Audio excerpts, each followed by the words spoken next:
G'day guys, Fitcho here and welcome back to my MotoGP 18 career mode. Today we're here for episode number 11 and the fourth round of the Moto3 season. We are heading to Jerez for today's Spanish Grand Prix. And now, after the last episode, I had a few people commenting that I should up the difficulty. I just want to say I'm not going to up it just yet, because think back to the first round of the season, Qatar. I was fighting for dead last, and I ended up crashing out of that race. I was going to get no points regardless. 2 races later, exact same difficulty, nothing had changed, and I was a second clear. I don't think this is necessarily the difficulty's fault. This is just I'm better at some tracks than I am at others, and clearly Coda is a track that I'm quite good at. Like, I think the Red Bull Ring and Misano are going to be strong tracks for me again later this season, where I could have very dominant weekends. But we get into the Saxon Ring, I'm going to be so bad, it's going to be ridiculous. So I think at the moment, the difficulty is going to stay where it is. I'll have my good tracks and my bad tracks. I'll have races where I'm fighting for last, races where I'm dominating the weekend. I'm not going to change the difficulty depending on the track, because that just starts getting a bit ridiculous and a pain in the ass. But anyway, today we're heading to Jerez. Right, all the tests here in Free Practice 1 have already been completed. We've got 5,350 development points overall, so now it is time to head to qualifying. Hello and welcome to Jerez de la Frontera. The engines are starting to roar and the riders are getting ready. The qualifying session is about to begin.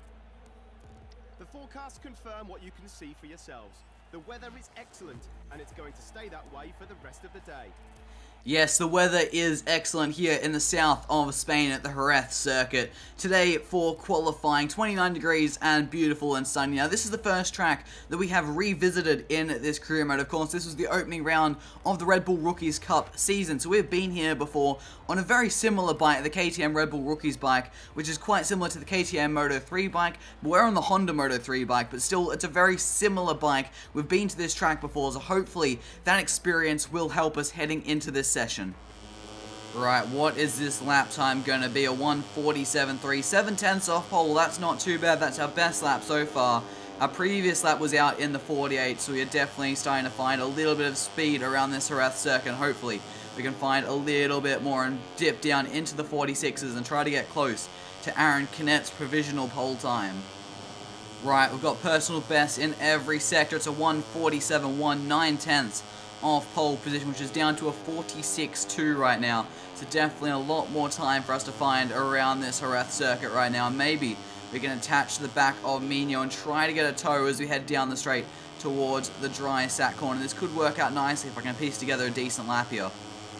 We've had a great tow from Mino around this lap. Is now down into the final corner we go, but he's just getting in our way. We were fastest through sectors 1 and 2. We lost some time in sector 3, and now we're up to the line. What is the time going to be? A 46.7, and that is good enough for a spot on the front row of the grid in third, but it's still 4/10, almost 5/10 of a second off pole position. I think that might do it for today. I don't think we're going to go much quicker than that, as we had a mega tow through those first 2 sectors from Mino. That's just return to the pits, and that should do it. Weekend management. Let's skip to the race, and that's going to bring us to the end of today's qualifying session, and we are going to be starting on the front row of the grid for the Spanish Grand Prix. Aaron Canet takes pole position by 3/10 over Jorge Martins. A domination there from Canet. He must have got a mega lap in there. Then, of course, I'm rounding out that front row of the grid. Just behind us is the 2 Leopard bikes,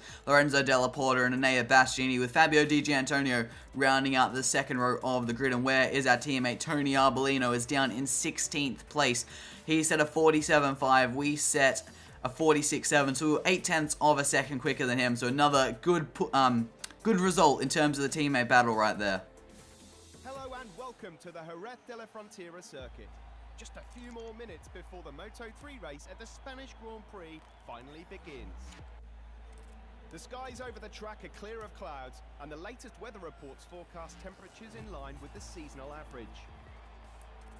It is another great day here in Jerez. Perfect conditions for racing. 26 degrees, not a cloud in sight. And we are ready for today's Spanish Grand Prix, starting on the front row of the grid. A very nice spot to be starting, but I'm not convinced we have the pace to go with Aaron Canet and Jorge Martin. I think we could be fighting for that last podium place. Those two have just been incredibly quick all season. I don't think we have the pace to match them, but maybe if we get a good start, good opening lap, and we can get in front of them, get some track position, maybe we can fight for the win today. I'm not too sure. We're about to find out. Let's get into the race. We are now transmitting from the starting grid, where everything seems ready.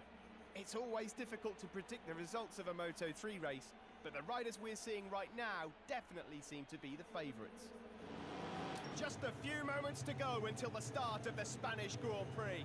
These riders know it will be vitally important to take the first curve perfectly. It is race time here in Jerez. Grab the clutch, revs up, my traction control is off and the bike's already in gear for some reason. The lights are on, and it's lights out, and away we go, and oh my god, it's been a shocking launch. I don't know what I've done differently the past 3 races. The only thing that's been different from now to the previous 3 races is when I've been loaded onto the grid. This time, for some reason, my bike was already in gear, where the previous 3 races, it was sitting in neutral, and those times I got good starts. This time, I've got a shocking start, but up the inside of Marco Bezzecchi down at turn number 2 we go, and we are down to 7th place after starting in 3rd. That is 4 places we have lost on this opening lap. Not what we wanted whatsoever, and I just don't know what I'm doing differently at the start. I did nothing differently to the previous 3 races where I've got much better launches, and now into Cedo Pond's corner, Kaida Tobo is going up our inside, same with Adam Norradine, and another bike which I didn't quite see who that was. We're going to jump in his slipstream as we head down the back straight. We've touched him a little bit. That is Marco Bezzecchi, as now onto the brakes we go for the dry sack corner. We're going to push up the inside of Toba. We can't quite get that move, or get the move done on him, I should say. But Bezzecchi then does get under us, as now into turn number 7. We go right on the back of Marco Bezzecchi. Can we look up his inside into Jorge Martinez? Aspar corner, almost got it out. That is a handful of a corner name, and we do successfully get up his inside and back into 7th place. And now up next we have Nicolo Antonelli around the final corner to end lap number 1 of this Spanish Grand Prix, and that was a hectic first lap of the Grand Prix. Jorge Martin leads from Aaron Canet as we head down into turn number 1. We have Nicolo Antonelli, then the 2 Leopard bikes just in front of us. We got into so much squabbling on that opening lap. There's a little bit of a gap between us, and I'm going to have to put the hammer down, find my pace early in this 11 lap Grand Prix to try to catch up to that top 6. End of lap number 2, and right now I don't feel like we have the pace to go with that top 6. We're struggling to unlock that pace that got us to the front row of the grid in the early phase of this Grand Prix. It's been a trait of this entire career mode. We're always slow right at the start, and we have to build that pace up to get back to where we were in qualifying. But it's been a decent first sector here, and I feel like we have gained a little bit of ground on that top 6, but still a fair distance to go.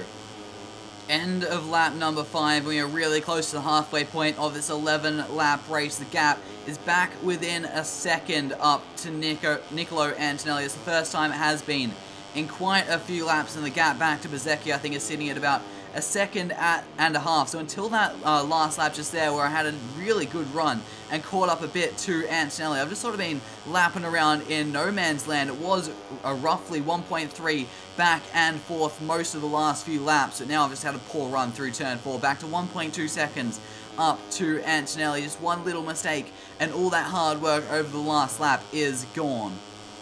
Coming up to the end of lap number 8, 3 laps left to go here of this Spanish Grand Prix, and for the first time since the last clip you will have seen, the gap is within a second to Nicolo Antonelli. We're on to the penultimate lap of this Spanish Grand Prix, and I'm throwing absolutely everything at it, but I just cannot get close enough to Antonelli to launch an attack just yet. The gap sitting just under 0.7 of a second. Hopefully I can put in a big push now, make up a whole bunch of time and get past him, but it seems unlikely with only a lap and a half to go. I don't know where I'm going to find enough time to make a move on the Italian. Out of the final corner we going up to the line to start the final lap of this Spanish Grand Prix. What is the gap?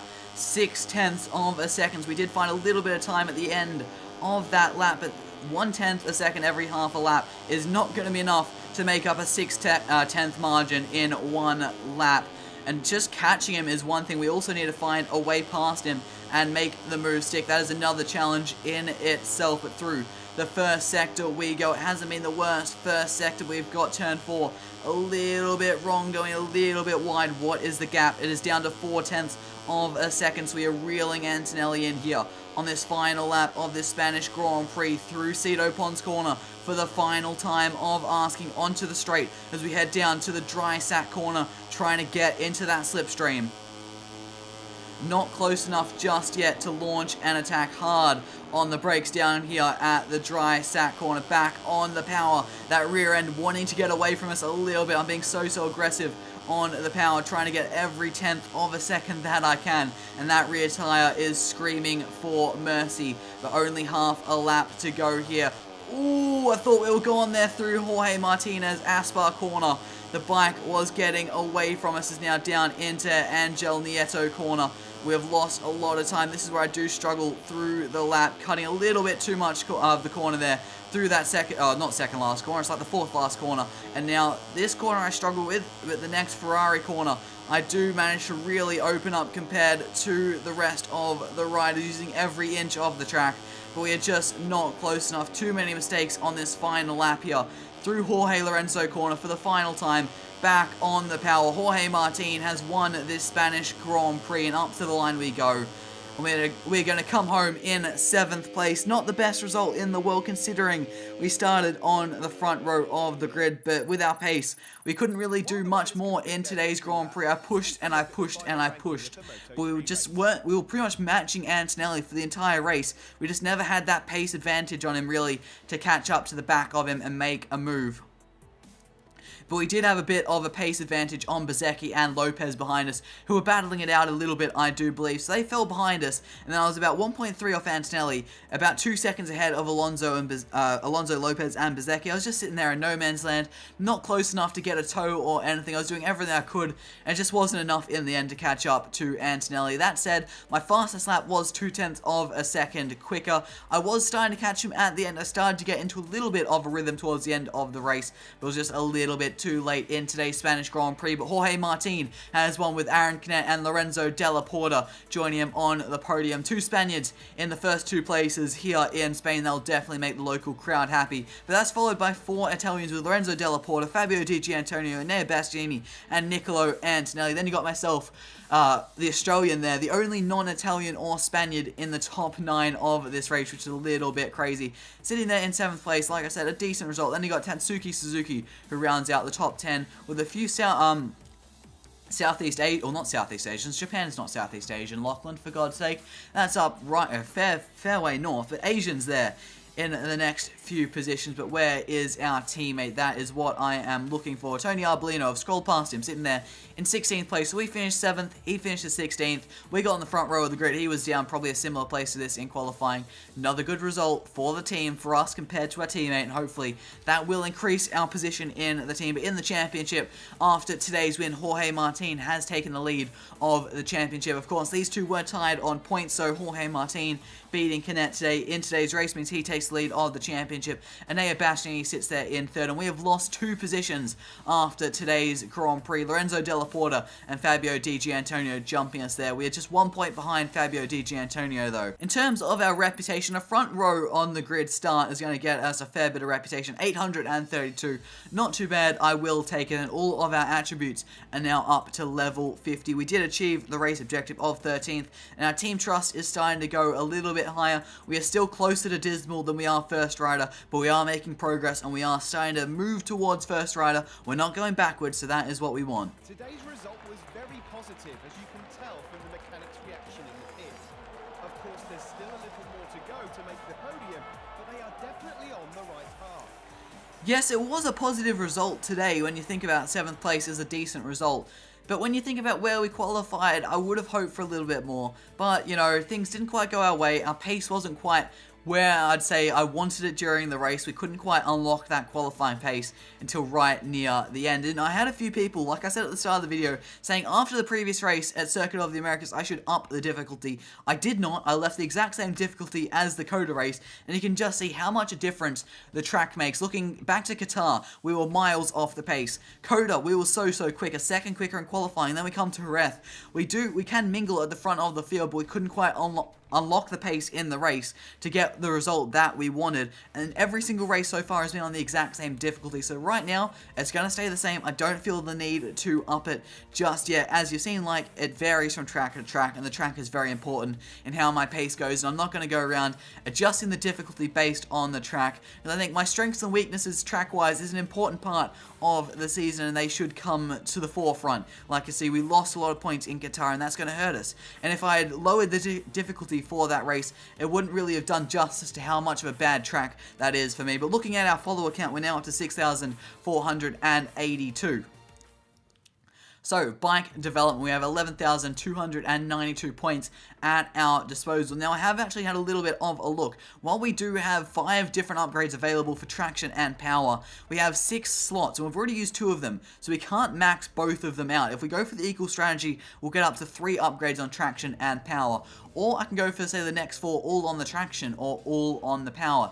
So I need to actually think a little bit more carefully about what I want to do. I am going to probably stick to more of an even strategy at the moment, because I'm still not too sure what I want. I feel like power is important, and I have been struggling with the traction a little bit throughout the races. We're going to go to level 2 on the traction and the power, and I think that is all we are going to have the points to upgrade in today's episode. Next time out, where are we heading? Let's have a quick check of the calendar. We are heading to Le Mans, quite appropriate with the 24 hours of Le Mans coming up this weekend. Of course, that's in cars, not bikes, but still an epic race, and something as a big motorsport fan I am definitely looking forward to. Can Fernando Alonso win the 24 hours of Le Mans and tick off box number 2 of 3 for the Triple Crown? I guess we'll have to wait and find out. I'm very excited for that race. I wonder how much I'll actually watch. Definitely not the full 24 hours, but I'll definitely be keeping a close eye on that. But anyway, let's stop rambling about cars in a bike video. That is going to bring it to the end of today's video. If you guys did enjoy it, make sure you do smash that like button. If you guys are new to the channel, make sure you do subscribe for much more MotoGP 18 content